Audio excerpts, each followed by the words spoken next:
télévision aux informations crédibles. Le droit, c'est le respect des principes. Le respect des principes, c'est pas simplement quand vous voyez des politiciens être arrêtés ou des personnes être jugées, etc. Mais l'état des droits, c'est le respect de toutes les lois de la République démocratique du Congo. Nous voulions voir notre ville-province avancer, il faudrait le dire. Quand il pleut, il y a des inondations, les gens meurent, on crie. Que fait le gouvernement? Profondeur TV, la télévision aux informations crédibles. Les affaires foncières. Et tout à fait. L'habitat. Évidemment, ça veut dire que ceux-là n'ont pas respecté les lois. Les dames qui vendent, je ne sais pas moi, dans la rue payent aussi. Non, chacun subira la rigueur de la loi. Chacun, que ce soit ceux qui ont vendu, mais pourquoi ceux qui ne ont pas commencer octroyé. d'abord par frapper ceux qui ont octroyé des documents? Non, je pense que... Profondeur TV, la télévision aux informations crédibles.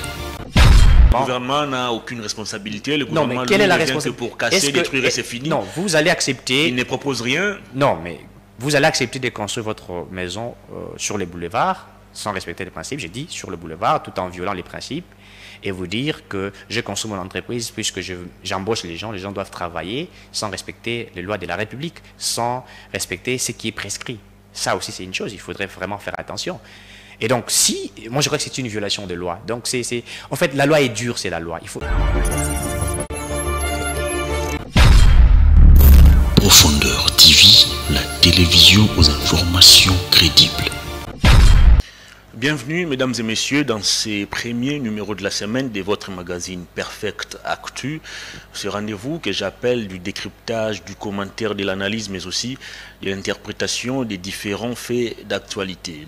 L'actualité, bien évidemment, reste dominée par l'insécurité dans la partie est du pays, avec la présence des forces régionales de l'EAC, cette communauté ou cette organisation sous-régionale qui a décidé de déployer ses éléments sur terrain. Question d'apporter un renfort au FRDC. Est-ce que ce renfort est-il plutôt détail? On en parle au cours de cette émission. Est-ce que Félix Tshisekedi et la République démocratique du Congo doivent-ils demeurer au sein de l'EAC? Est-ce qu'il faut tendre la main à la Russie? Ce sont des questions auxquelles on va tenter de trouver des réponses au cours de cette émission. L'actualité, c'est aussi l'opération coup de poing menée par le gouverneur de la ville de Kinshasa, Jean-Tini Ngobila, et le vice-gouverneur Jekoko Mulumba. Après Selembao, après Rompuengaba, aujourd'hui, lundi 13 février, l'opération coup de poing est arrivée dans la commune de Lemba où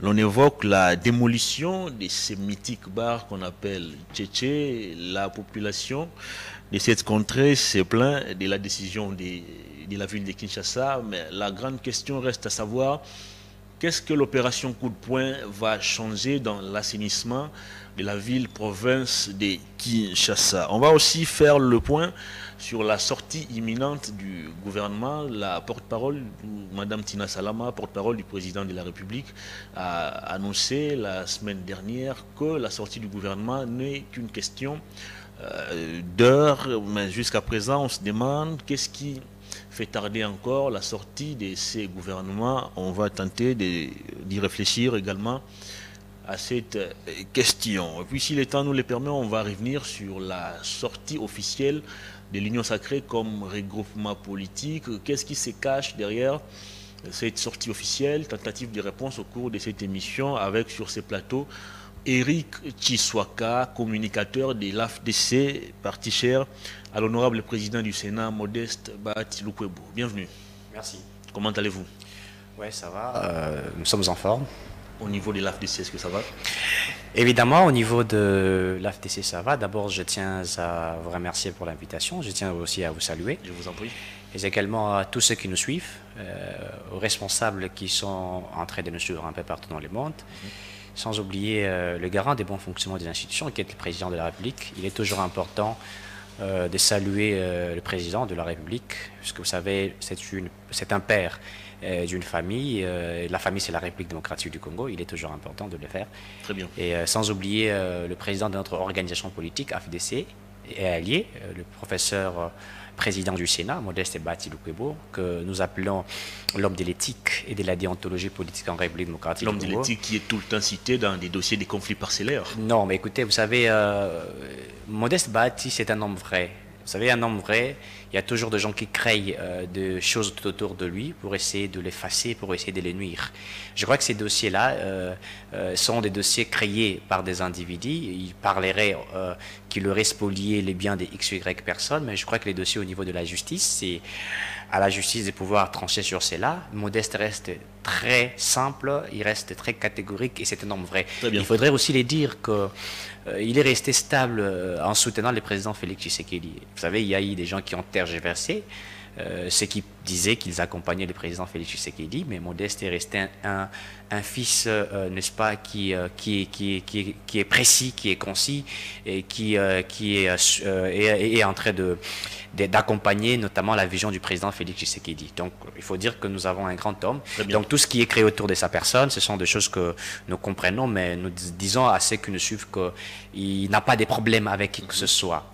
Si la personne qui revendique en disant qu'il aurait spolié le bien, c'est bien, eh ben, le dossier, c'est au niveau de la justice, c'est à la justice de pouvoir trancher, puisque Modeste Bahati a présenté tous les documents qui démontrent à suffisance que ces dossiers ou cette parcelle ou ces biens-là est à lui. Donc, voilà, ce sont des dossiers qui sont au niveau de la justice. Vous vous souviendrez qu'il y a récemment, on avait dit qu'il aurait acheté même ligne, qu'il aurait fait X, Y choses. Et donc, ce sont des choses que les gens ont créées tout autour de sa personne. Mais ce n'est pas de vrais dossiers. Donc, voilà. Comme nous parlons de la République. C'est compris. Comme nous parlons de la République. Voilà, comme nous parlons de la République. C'est l'homme de l'éthique, selon vous. Tout à fait, c'est un homme de l'éthique et de la déontologie politique. Donc, il a de la morale, il a de la valeur. Et nous sommes en train de l'accompagner, mais également accompagner la vision du président Félix-Antoine Tshisekedi. Vous êtes cadre de l'AFDC, comme je le disais à l'entame de cette émission, et par ricochet, membre de l'Union Sacrée. Tout à fait. La sortie officielle de ces regroupements politiques était annoncée pour le 11 février, mais en dernière nouvelle, nous apprenons que c'est reporté pour ce 18 février. Après pratiquement 3 ans des créations de l'Union Sacrée, vous avez fonctionné comme ça, sans cadre juridique, sans siège physique. Qu'est-ce qui explique aujourd'hui cette motivation de mettre en place de manière officielle l'Union Sacrée? L'Union Sacrée était une vision du président de la République et elle est une vision du président de la République. Vous vous souviendrez, après la rupture entre les FCCK, le chef de l'État a fait appel à tous ceux qui voulaient adhérer à l'Union Sacrée, c'est ceux qui voulaient adhérer dans sa vision prônée, l'État de droit, les changements, etc. Et nous avons mis en place ce que nous appelons l'Union Sacrée. L'Union Sacrée était, je le disais ici, une plateforme politique. Et une plateforme politique qui accompagnait la vision du président. Quand je dis une plateforme politique, c'est-à-dire que les acteurs politiques se sont retrouvés ensemble pour accompagner le chef de l'État. Est-ce que c'était important que cela ait un cadre comme vous voulez, avec des documents, tout ce que vous voulez? Je ne sais pas, mais ceux qui... Absolument, il s'agit d'une organisation des personnes. Mais oui, mais écoutez... ça doit être organisé, ça doit être... Non, mais écoutez, vous savez, on n'a pas voulu, puisque l'Union Sacrée, comme je l'ai dit, c'est une vision du président de la République, nous n'avions pas voulu faire ce que les autres font, en fait. Vous voyez, c'est que ce qui se passe avec la famille FCC et tout ce que vous connaissez, nous, on n'a pas voulu faire ce que les autres font. Nous avons pensé nous mettre ensemble et réfléchir autour des questions importantes, mais également accompagner le président de la République. Donc, ce n'était pas une obligation de pouvoir mettre ce que vous appelez charte ou règlement de tout ce que vous vouliez faire, puisque c'était l'Union Sacrée. Mais c'était quoi la ligne de conduite de l'Union Sacrée, de sa création à ces jours? Parce qu'il n'y avait pas de cadre juridique, il n'y avait pas de statut, il n'y avait absolument rien. Écoutez, organiser cette famille l'Union politique. Sacrée a été créée, je vous ai rappelé, après une rupture de la coalition FCCK. C'est-à-dire le président Tshisekedi avait, lorsqu'il faut chercher la majorité, il a fallu d'abord nommer un informateur qui était le président de notre parti politique, Modeste Bahati. Et Modeste Bahati a identifié la majorité au sein du Parlement. Et après que cette majorité a été identifiée au sein du Parlement, eh bien, l'Union Sacrée est née. C'est-à-dire, elle était là, elle est là, cette structure pour accompagner le président de la République. Et donc, nous appelons ça une majorité parlementaire, nous appelons ça une majorité politique, et donc je pense que ce n'était pas une obligation que l'on puisse structuré de la manière dont vous vouliez, que nous disions X personnes dirigent, Y personnes. Et donc nous sommes dit, nous sommes de personnes adultes, civilisées, nous mettons autour de la vision du président, parce que le président, c'est lui qui est le visionnaire, et donc nous l'accompagnons. Et vous savez que depuis que l'Union sacrée existe, nous accompagnons le chef de l'État, et s'il faut parler de ce que l'Union sacrée a réalisé, ou ce que le président Tshisekedi a réalisé, il y a beaucoup de choses qui ont marché. Mais aujourd'hui, dire que par rapport à votre question, l'Union sacrée, c'est pas que on transforme cela à une plateforme politique. Non, mais comme nous sommes dans une année électorale, nous sommes en train d'imiter, il faut dire ainsi, une plateforme politique à une plateforme électorale. C'est-à-dire une plateforme électorale, puisque nous allons dans la bataille des élections. Vous savez, l'FCCP aujourd'hui s'est composé à une plateforme électorale, la MOUCAP aujourd'hui s'est composée à une plateforme électorale. Absolument. Absolument, c'est dans l'objectif de gagner les élections. Et c'est dans ce sens que nous nous mettons d'accord. C'est vrai qu'il a fallu, c'était les samedis passés, qu'il fallait nous mettre ensemble, discuter, voir ce que nous pouvions faire, la sortie officielle de la plateforme électorale, Union sacrée. Il y a des choses qu'il faut encore essayer de revoir. Il y a des autorités de chaque parti politique qui doivent se mettre d'accord sur certaines choses. Je crois que le président Modeste Bati était là, le secrétaire général Augustin Kabouya et les autres, Jean-Pierre Bimba et tous, ils étaient là. On a essayé de discuter et après, la date a été fixée. C'est à ce moment que nous allons faire une sortie officielle de l'Union sacrée comme étant une plateforme électorale qui va accompagner le président de la République. Donc c'est une plateforme politique, mais également aussi électorale. Électorale dans l'objectif des élections de 2023. Ceux qui pensaient qu'il n'y aura pas les élections, je crois qu'ils sont en train de se tromper. Les élections seront organisées en 2023. L'Union sacrée, aujourd'hui, s'est mise aussi en plateforme électorale pour accompagner le président et pour que nous puissions avoir une grande majorité parlementaire. Comment va se comporter l'Union sacrée? Est-ce que vous allez faire comme le FCC où il y avait à sa tête Joseph Kabila comme autorité morale et puis Némi Ouilania comme coordonnateur, ou l'Union sacrée va essayer d'inventer quelque chose de nouveau qu'on n'a peut-être jamais vu dans la classe politique? Vous savez, nous sommes des fils disciplinés. Quand je dis des fils disciplinés, notre père, c'est le président de la République. Je crois que, étant des fils disciplinés, nous avons de la discipline, nous savons comment nous allons nous mettre autour d'une table pour essayer de voir toutes ces choses-là. Ce n'est pas le moment de pouvoir définir qui doit être qui doit faire quoi, etc. Je crois que ceux qui sont là, les leaders, c'est-à-dire de partis politiques qui sont là, le secrétaire général de certains partis qui sont là, ils savent comment ils vont définir la chose pour qu'il y ait clarté et que les choses se fassent mieux que ce que les autres ont produit. Donc, je ne suis pas pressé à pouvoir dévoiler ce qui est caché à l'interne. Je crois que le moment opportun, on verra qui pourrait peut-être chapeauter quoi. Et donc, c'est à ce moment-là que nous allons définir ce qu'il faudrait faire. Mais je pense que, comme des fils disciplinés, nous allons nous engager dans une élite pour accompagner les présidents, puisque nous le faisons déjà, mais également gagner la majorité, tout en étant disciplinés. On ne va pas faire ce que les autres font au sein du FCC. Vous savez comment ils sont très mal organisés, et la MOUCA, pour comment ils font leurs choses. Moi, je pense que nous avons notre manière de voir les choses. Nous allons nous orienter dans ce que nous sommes en train de faire. Il y aura une ligne de conduite et les gens vont s'adapter à cela et de la très bonne manière. Et donc, personne ne va tergiverser. Très bien. Parce que si nous commençons déjà à tergiverser, je crois que ça sera une chose qui ne va pas aider les pays à pouvoir avancer. Très bien, on va parler de l'opération coup de poing menée par l'hôtel de ville de Kinshasa. Vous avez suivi, c'est pratiquement depuis 2 semaines que cette opération a été lancée. On est en train de démolir des constructions anarchiques, mais la grande question reste à savoir qu'est-ce que le gouvernement provincial ou qu'est-ce que la ville de Kinshasa envisage faire pour prendre soin de tous ces gens qui sont aujourd'hui victimes de cette opération qui consiste à casser, à détruire partout où les gens avaient construit de manière un peu désordonnée. Vous savez, l'état des droits, c'est le respect des principes. Le respect des principes, c'est pas simplement quand vous voyez des politiciens être arrêtés ou des personnes être jugées, etc. Mais l'état des droits, c'est le respect de toutes les lois de la République démocratique du Congo. Nous voulions voir notre ville-province avancer, il faudrait le dire. Quand il pleut, il y a des inondations, les gens meurent, on crie, que fait le gouvernement? Quand il y a de saleté un peu partout, on s'est dit, le gouvernement provincial est où? Le gouvernement national est où? Aujourd'hui, quand l'État se décide, n'est-ce pas, de faire son travail, beaucoup de personnes crient pour dire nous sommes au chômage, qu'est-ce que nous allons faire, etc. Vous savez que la ville-province de Kinshasa, chacun faisait, je dirais, ses lois. Les gens construisent un peu partout.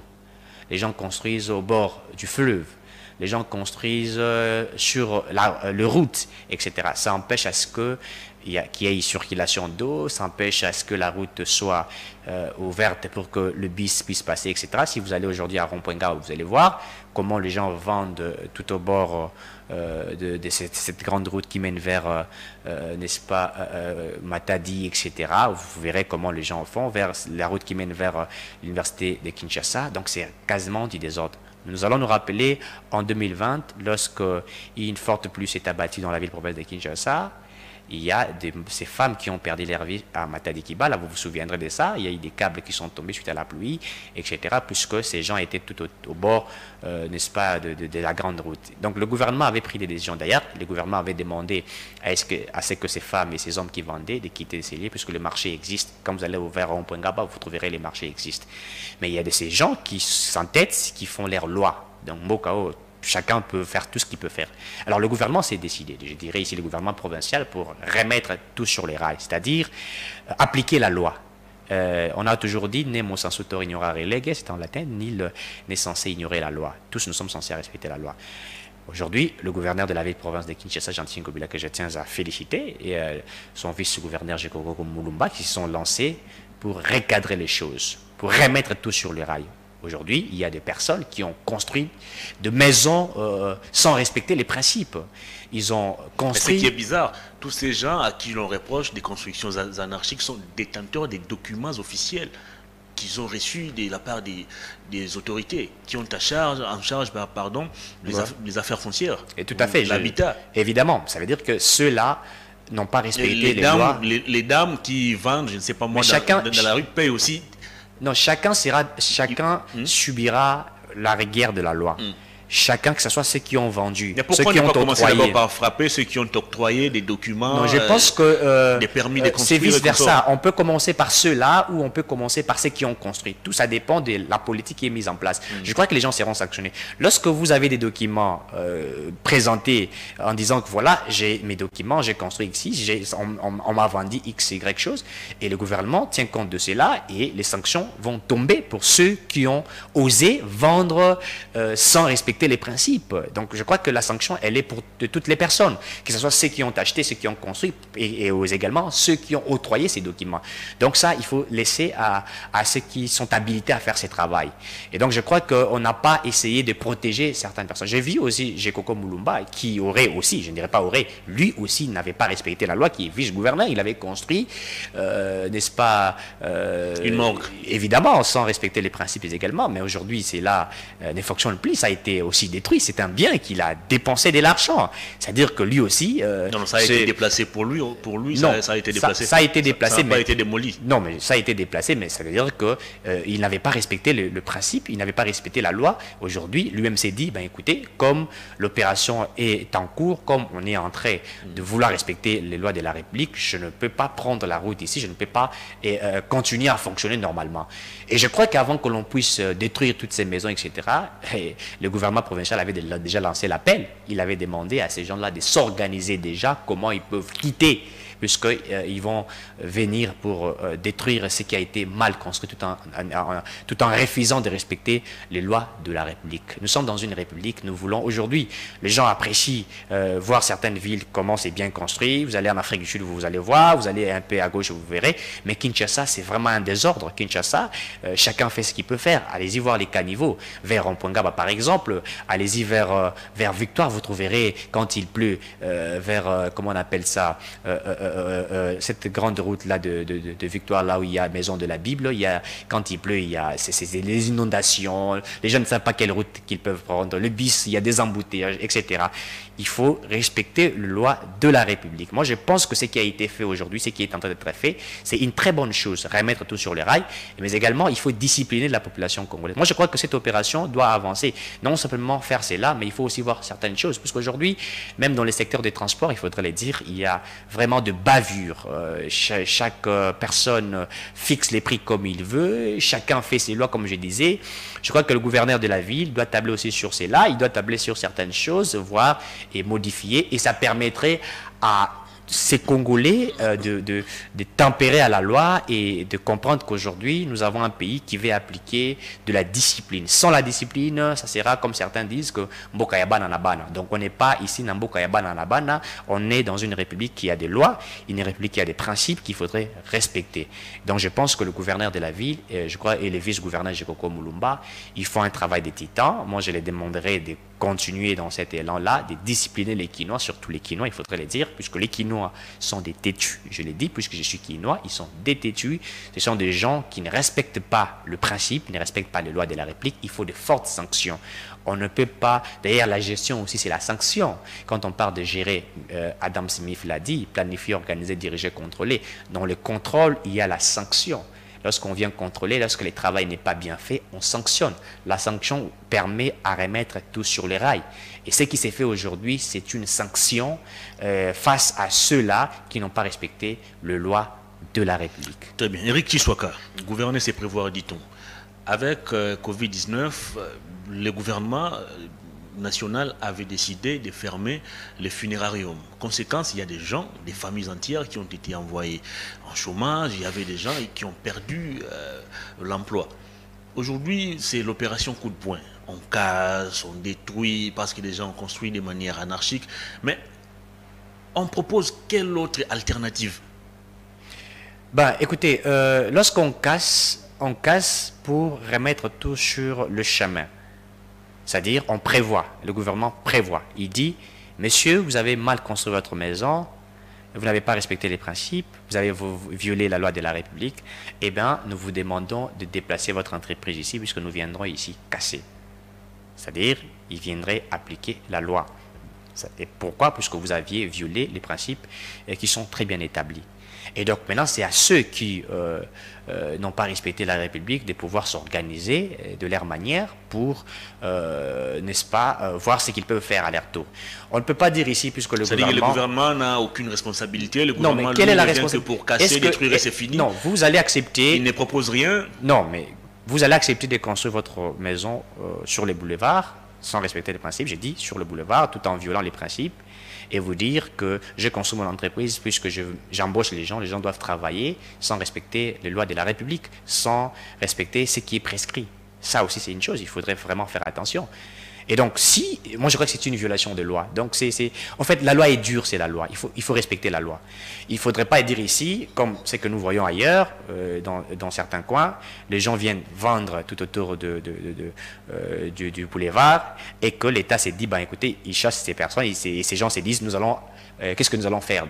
Alors que le marché existe, ils peuvent entrer, vendre à l'intérieur. Je vous ai donné les cas de Rond-Point Gaba. Allez-y vers Rond-Point Gaba, vous verrez. Les gens quittent le marché pour venir vendre au bord et tout ça. Et donc, quand les autorités de la République viennent, ils se disent, Togote Kawapi. Non, mais écoutez, entrez au marché, trouvez les marchés, allez-y vendre. Et ceux-là, je crois qu'ils avaient déjà été avertis par le gouvernement provincial. Ils peuvent déplacer leur entreprise de X endroit à Y endroit et voir ce qu'ils peuvent faire. Et je crois qu'avec le gouvernement provincial, ils peuvent négocier, ils peuvent discuter, ils peuvent évaluer, ils peuvent voir ce qu'ils peuvent faire. Ça, c'est du ski pour voir, voilà ce que nous avions prévu. Est-ce qu'on peut essayer d'échanger, de discuter? Et voilà. Très bien. L'État est comme un père d'une famille. Hein, et un père d'une famille connaît ce qu'il peut faire pour son fils, etc. Je crois qu'il y a des négociations qui se font à ces jours avec les autorités de la ville-province de Kinshasa, puisqu'ils avertissent déjà bien avant. Et puis après, il y a ce qui s'impose. Allez-y voir vers Willery, ce qui a été fait aujourd'hui. La route, elle est grandement ouverte. Je suis passé par là, j'ai vu que la route est grandement ouverte. Il n'y a plus des embouteillages comme il y a. Quand vous arrivez vers Willery, des fois quand il pleut, vous savez ce que ça donne. Hein, et donc aujourd'hui, il y a certains qui ont construit sur les caniveaux, ils ont construit au-dessus des dalles, etc. Ils ont créé des buvettes, etc. Et donc c'était vraiment une chose qu'on ne pouvait pas accepter. Une dernière question avant de parler de la sortie du gouvernement. En quoi l'opération coup de poing va-t-elle contribuer à l'assainissement de la ville de Kinshasa? Moi, je crois que ça va contribuer dans beaucoup de choses. Notamment, nous allons éviter des catastrophes naturelles. Bon, quand je dis éviter, c'est-à-dire que les catastrophes naturelles, on ne sait pas quand ça arrive, mais nous allons réduire, n'est-ce pas, ces fléaux-là. Pourquoi je l'ai dit? Aujourd'hui, par exemple, quand vous arrivez vers Willery, s'il pleut aujourd'hui, on a essayé Il y a toujours l'inondation. Non, Mais il y en a, mais c'est pas comme c'était auparavant. C'est-à-dire qu'on a essayé aujourd'hui, les caniveaux, essayer d'arranger la route pour que l'eau puisse flotter, pour que ça puisse passer. Je n'ai pas vu l'hôtel des villes de Kinshasa jusqu'il a organisé l'écurage des caniveaux. Non, mais... À part cette opération des cases, je n'ai pas vu. Je l'ai vu vers la route universitaire, cette route de l'université, quoi, la route universitaire. Je l'ai vu quand vous passez vers Rond-Point, là, j'ai vu entrer des curés, ils sont en train de le faire, etc. Je l'ai vu encore vers Bandal. D'ailleurs, j'avais vu les bourgmestres de Bandal qui étaient en train de voir les travaux qui étaient en train d'être faits, etc. Donc, je crois qu'ils font leur travail. Donc, ça va éviter des catastrophes. Ça va réduire même le taux de tout ce que vous savez, des morts, etc. Donc, je crois que cette opération est une très bonne opération. Il faudrait que les Congolais, les Quinois arrivent à respecter les lois de la République. Diriger, c'est prévoir, c'est planifier, c'est organiser. C'est ce que nous appelons la planification. C'est que quand nous faisons ça, nous sommes en train de planifier pour éviter les catastrophes demain après-demain. Quand ça déborde, quand il y a des problèmes, on crée Tshisekedi, Bazo Salaté et tout ça. Mais quand on travaille maintenant, les gens se plaignent, les gens pleurent. Mais qu'est-ce que vous voulez? Vous voulez une chose et son contraire. Donc, je crois qu'il faut appliquer les lois de la République. Certes que c'est dur, il faudrait le dire, mais il faudrait que les lois de la République soient appliquées. Éric Tshisekedi, qu'est-ce qui bloque à ces jours la sortie du gouvernement?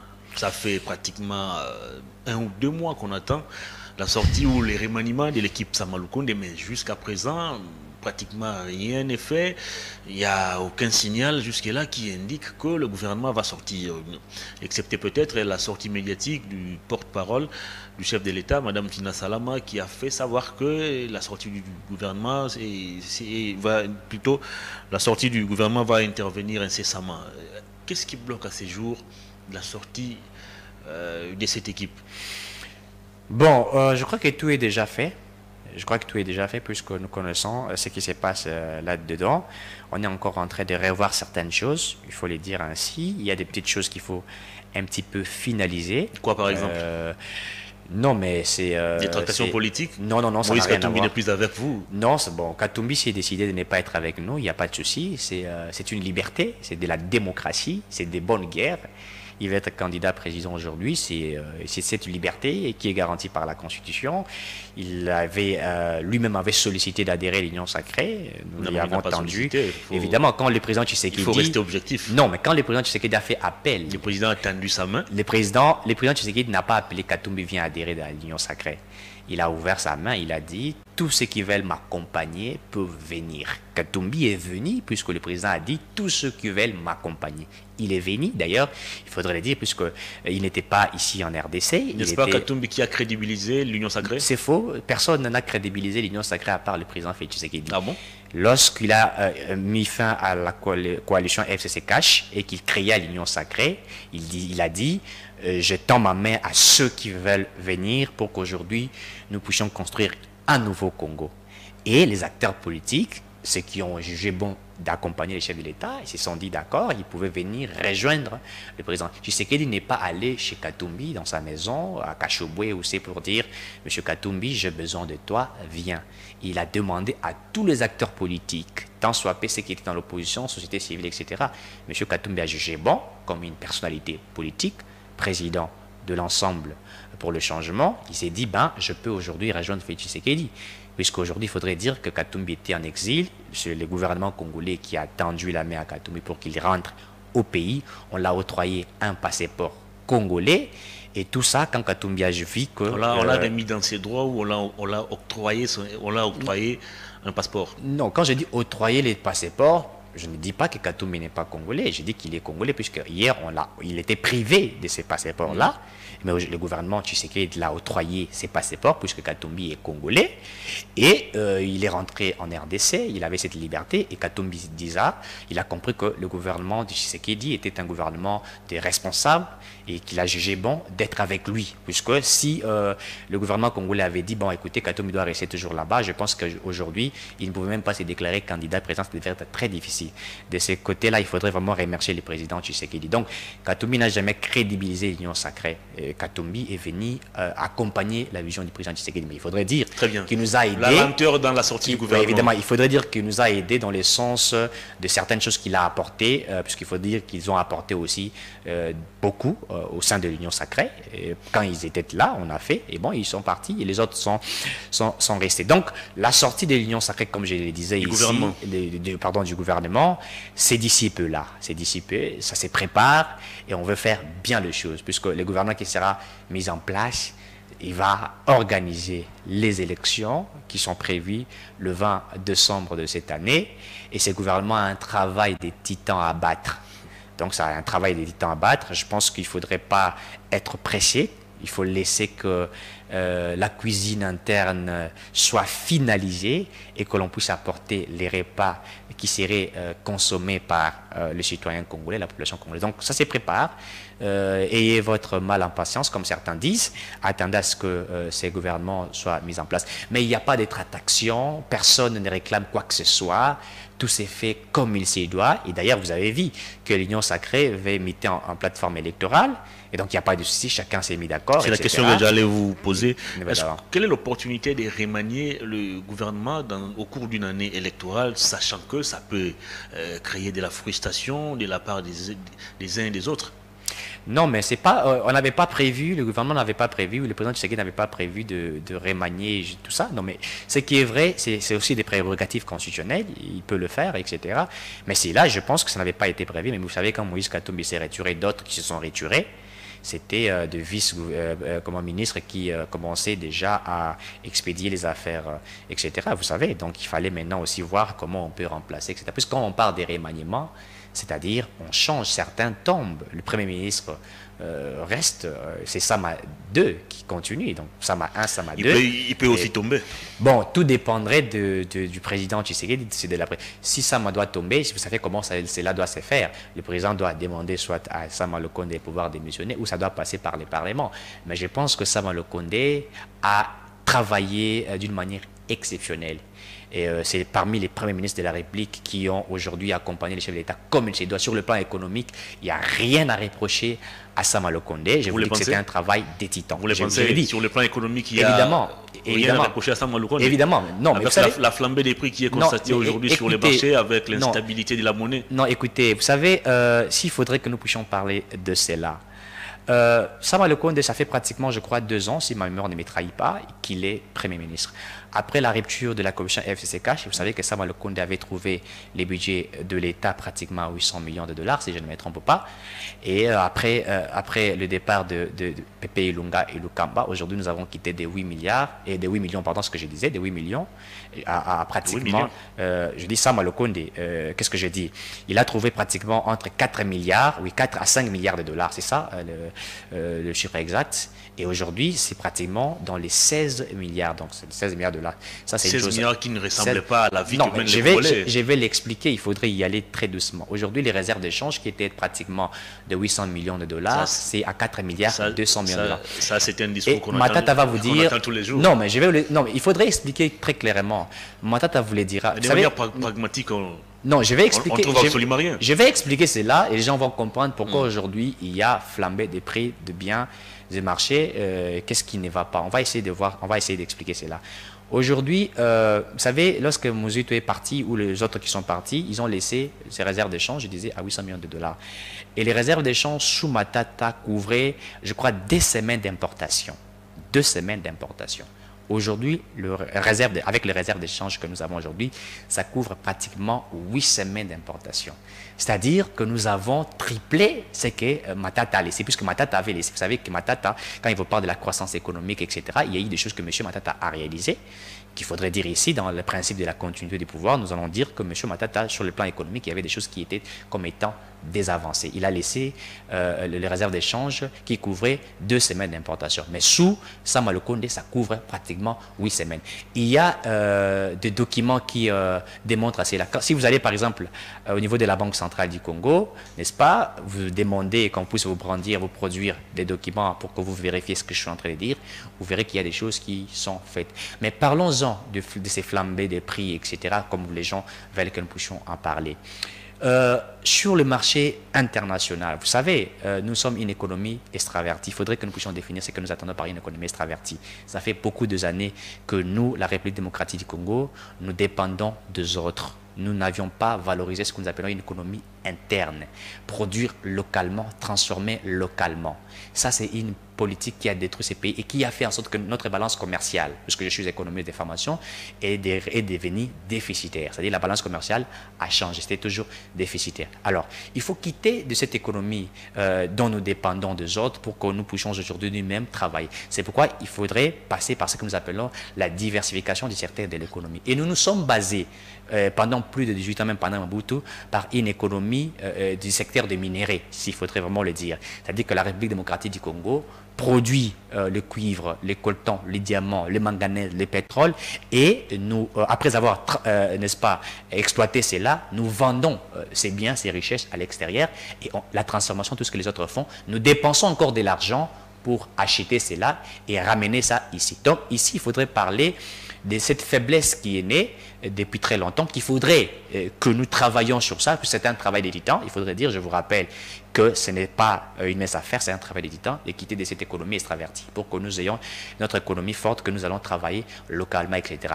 Mais aussi quand je parle du fait que nous dépendons des autres, vous savez, sur le marché mondial, sur le marché international, nous pouvons le dire, les économistes du monde vous le diront, la crise n'est pas simplement en République démocratique du Congo. La crise économique aujourd'hui est même au niveau des pays africains, en Afrique du Sud, au Maroc, au Mali, au Congo-Brazzaville, etc. Pourquoi ? Vous savez, aujourd'hui, s'il faudrait que nous puissions parler notamment de cette guerre qui règne entre la Russie et l'Ukraine, vous le savez, que cette guerre a fragilisé les économies du monde. Il faut vraiment le dire. Même au niveau de la France aujourd'hui, si vous arrivez en France, on vous dira, le français pleure, puisqu'aujourd'hui, il y a les choses qui ont augmenté sur les biens et services, etc., un peu partout, à l'Ukraine, etc. Donc ça influence. Nous sommes basés sur les secteurs des minéraux. Et ces secteurs des minéraux, n'est-ce pas, le prix est fixé sur le marché mondial. Et cela a de l'impact sur l'économie mondiale, même sur l'économie de la République. Mais il faut dire une chose. Nous avons réussi à travailler pour un petit peu stabiliser ces problèmes. Il faut vraiment dire que le gouvernement... En faisant quoi? Mais est-ce que vous savez d'ailleurs, même sur les secteurs... Exactement. Parlons par exemple du secteur des hydrocarbures. Le gouvernement congolais avait subventionné ou continue à subventionner les entreprises pétrolières. Vous le savez. Quand vous allez aux stations de service pour vous approvisionner de carburant, etc., le prix qui était fixé là, aujourd'hui, je ne sais pas si un litre coûterait à 2800 ou à 3000. En principe, ça doit coûter au-delà de ça. Mais le gouvernement, avec la politique de la subvention, prend des moyens, dispose des moyens pour subventionner. Même dans le secteur de transport, c'est le gouvernement congolais a pris les moyens, il a mis. Puisque si aujourd'hui nous laissons à ce que l'on puisse fixer les prix comme il se devait, je crois que ça devrait impacter sur la vie du paisible citoyen congolais. Ça veut dire que le gouvernement travaille d'arrache-pied. Le gouvernement essaye de faire respirer la population congolaise. Même le taux de dollar que vous parlez aujourd'hui, en principe, ça devrait être au-delà de ce qui est aujourd'hui présenté aujourd'hui. Aujourd'hui, je crois que 10 dollars s'échangent entre 20 000 à 21 000 francs congolais. Il faudrait les dire entre 20, etc. 20, 21, 22, ça dépend de certains qui mettent, mais ça aussi, il faudrait dire que certaines personnes sont en train de voler les paisibles citoyens de moyens, puisque si vous allez au niveau de la banque centrale, les prix est fixé, je crois, à 20 500 ou 21 000, quelque chose comme ça. Et donc, il y a des choses que le gouvernement congolais est en train de faire. Mais il faut dire ceci, que le fait que le gouvernement... on prend le dernier thème de l'émission. Évidemment, le fait que le gouvernement est en train de mobiliser les moyens, il faut l'avouer ici. Si vous allez, l'inspection générale des finances, que je tiens à apprécier, Gilles Alunguet, qui fait un travail exceptionnel, l'audit pour contrôler les entreprises de l'État. Vous savez que nous avons un système fiscal déclaratif. Les entreprises déclarent ce qu'ils ont produit et l'État vient faire ce qu'on attend par les contrôles. L'IGF vient faire les contrôles. Les entreprises qui n'ont pas respecté ce qu'ils doivent sont arrêtées. Il y a des amendes que ces entreprises payent et l'État est en train d'amasser beaucoup d'argent. Vous allez au niveau du ministère des Finances, on vous le dira. Donc l'argent que l'État collecte, ça permet que l'on puisse affecter dans X, Y secteur. Parlons-en de la fonction publique aujourd'hui. Vous savez qu'il y a des nouvelles unités qui sont aujourd'hui, c'est vrai que ce n'est pas tout le monde qui est payé, mais c'est pratiquement plus de 22 000, si je ne me trompe pas, si ma mémoire ne me trahit pas, qui sont payés. Certains sont mécanisés. On a essayé de revoir certaines choses. Au niveau du ministère du numérique, on a lancé même le recrutement dans ce secteur-là. Il y a des gens qui sont en train de poser. Donc, ça veut dire qu'il y a des choses qui sont faites. Donc, ici, il faut rappeler qu'il y a des choses. Il faut éclairer l'opinion nationale et internationale. Il ne faudrait pas dire que le gouvernement ne fait rien. Puisque lorsqu'on parle d'un bilan, il y a, moi je suis économiste, on parle de bilan, il y a les actifs et les passifs.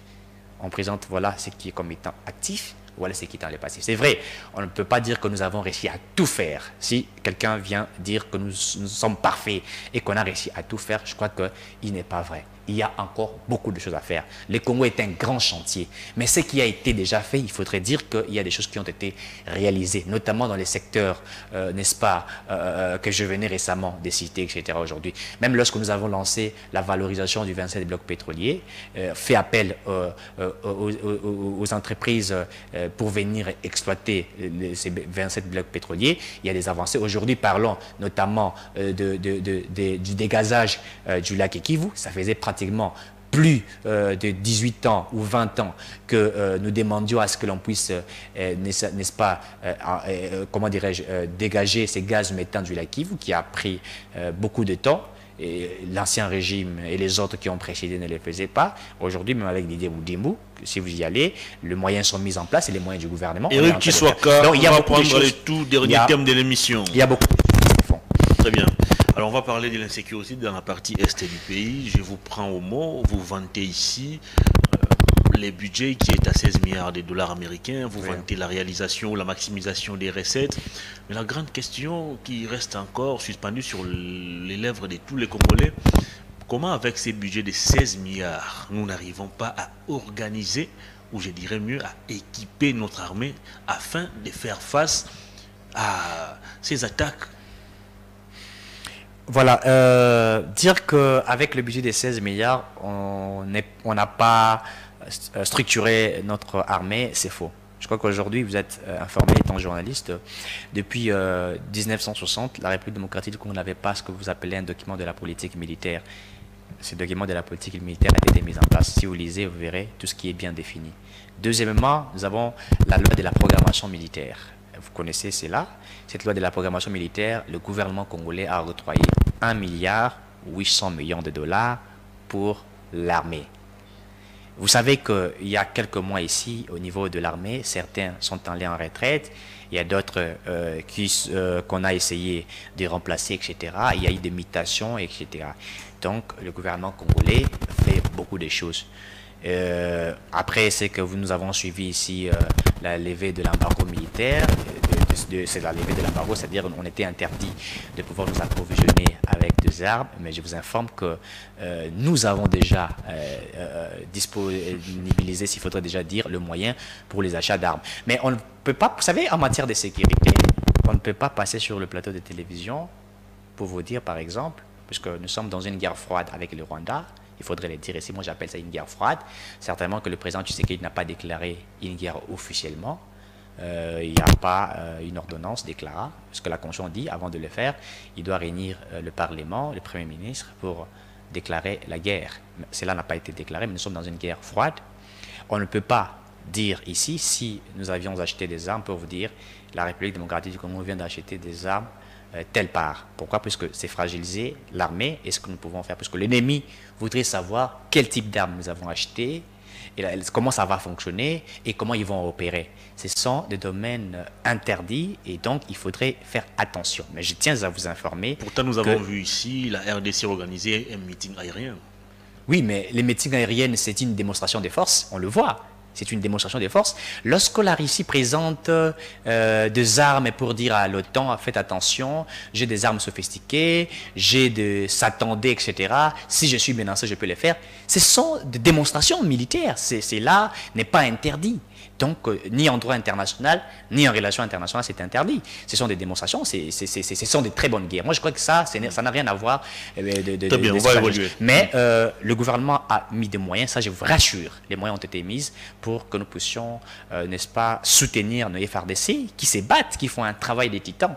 Il faudrait les dire que nos FRDC font un travail des titans et les moyens sont disponibles pour eux et le gouvernement le fait. Non seulement que la loi de la programmation militaire dispose 1,8 milliard de dollars, mais également de la répartition du budget. Il faudrait dire, il y a aujourd'hui 1 milliard quelque chose qui est déjà octroyé à l'armée. Donc hier, l'armée congolaise, on leur donnait pratiquement dans les 500 millions, 800 millions de dollars. Mais aujourd'hui, il faudrait dire que c'est déjà plus de 2 milliards quelque chose de dollars que l'armée congolaise dispose aujourd'hui pour être au front et pour faire un travail des titans. Très bien.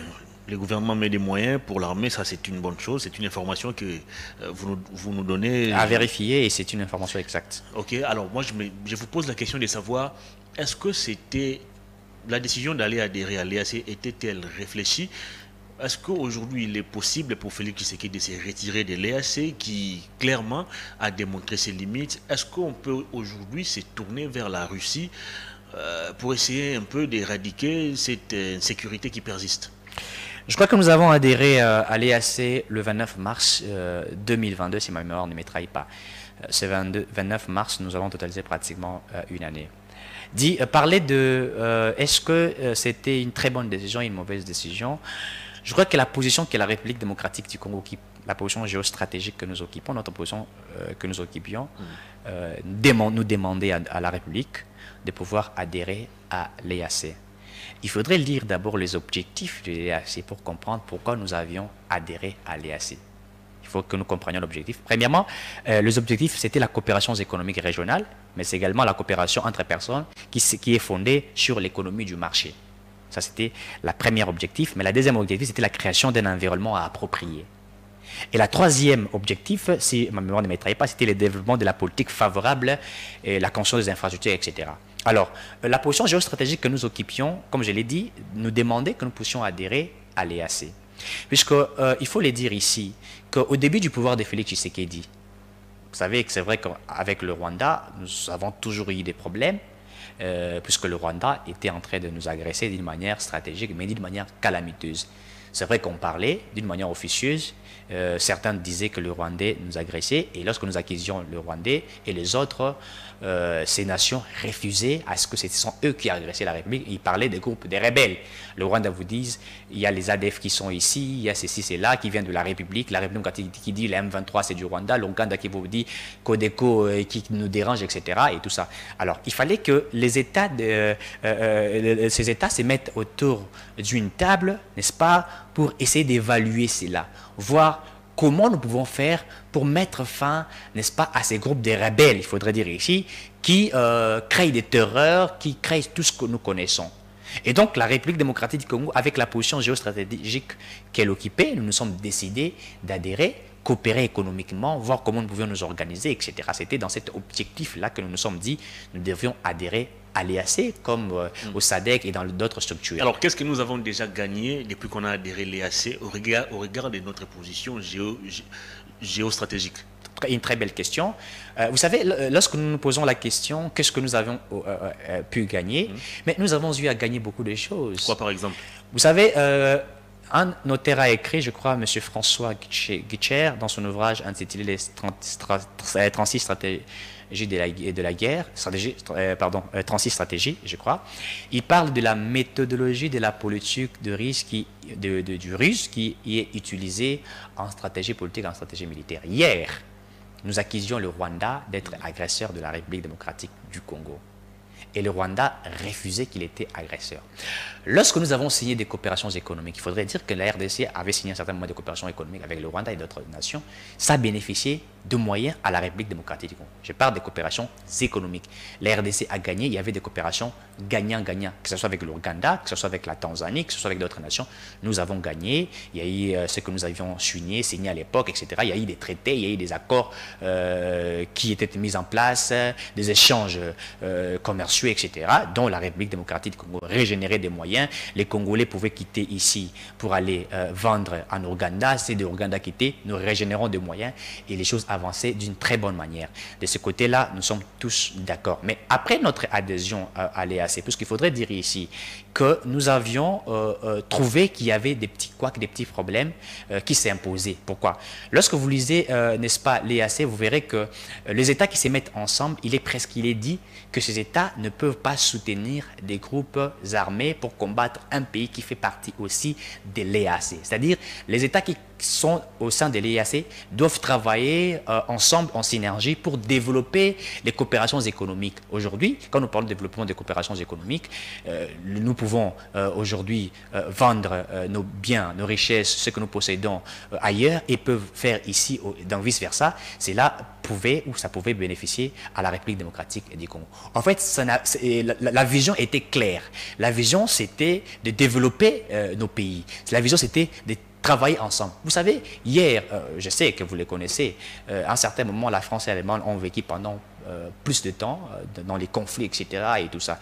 Et lorsqu'ils se sont mis d'accord de pouvoir coopérer ensemble, de travailler ensemble, vous savez, aujourd'hui, l'Allemagne, n'est-ce pas, coopère d'une manière économique avec la France les fait, et ces pays qui se sont mis ensemble travaillent d'arrache-pied et il y a eu évolution.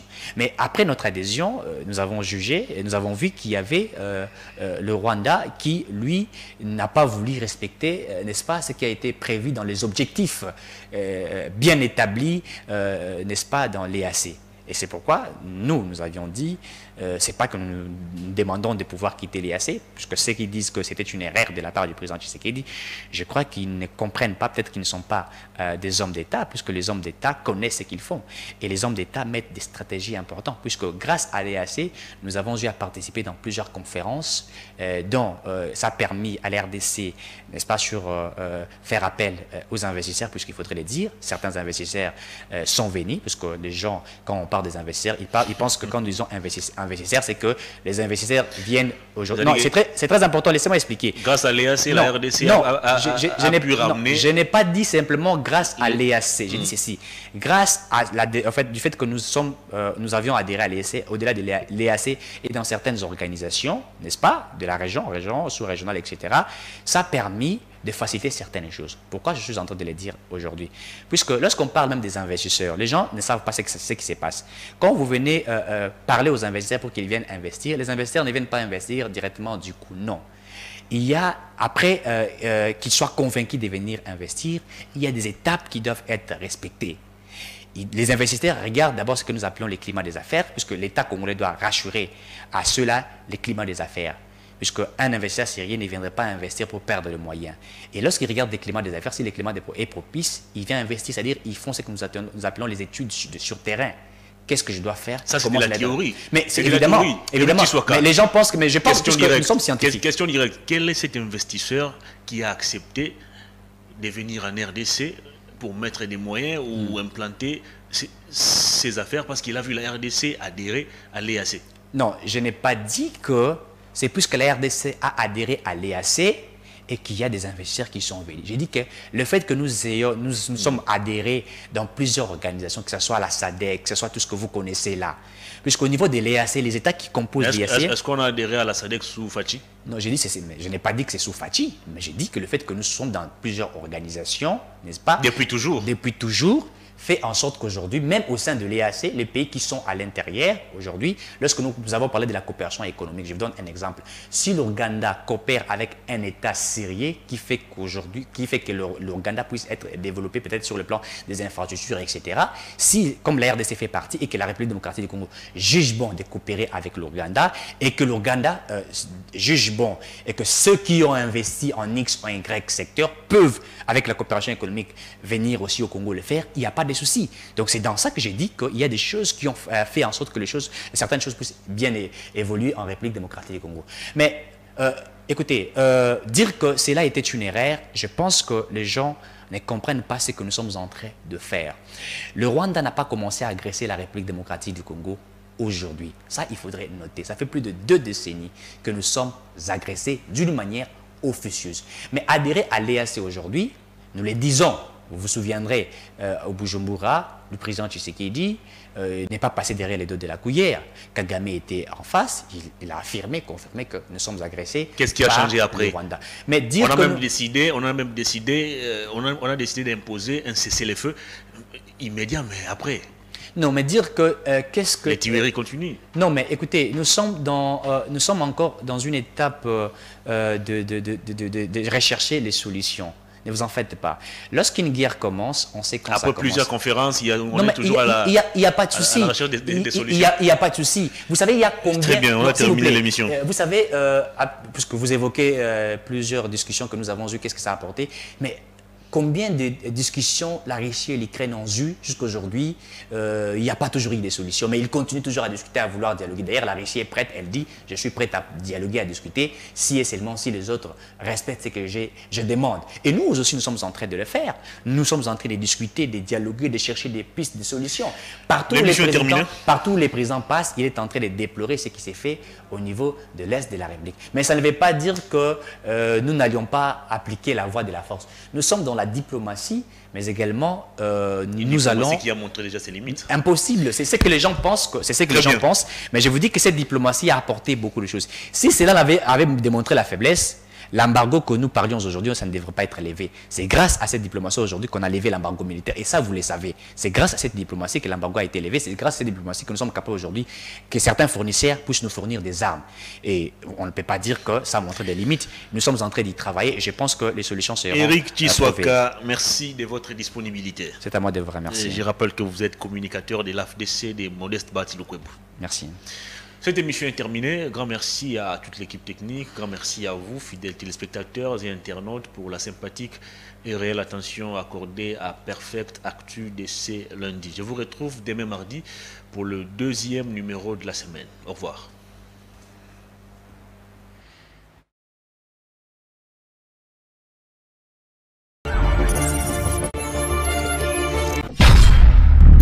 Profondeur TV, la télévision aux informations crédibles.